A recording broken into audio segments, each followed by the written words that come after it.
Alright, so this is that motor that had the self-installed crankcase view port from my other video, and just got it torn down to short block.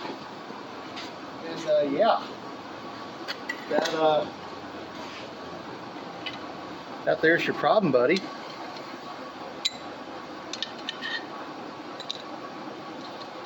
That's wrong with it, ain't got no connecting rod.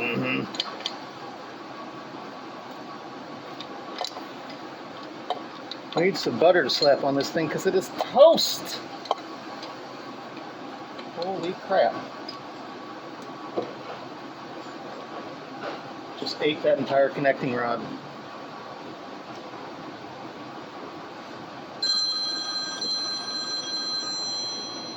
Alright. Like, subscribe, share the videos, guys. Have a good day.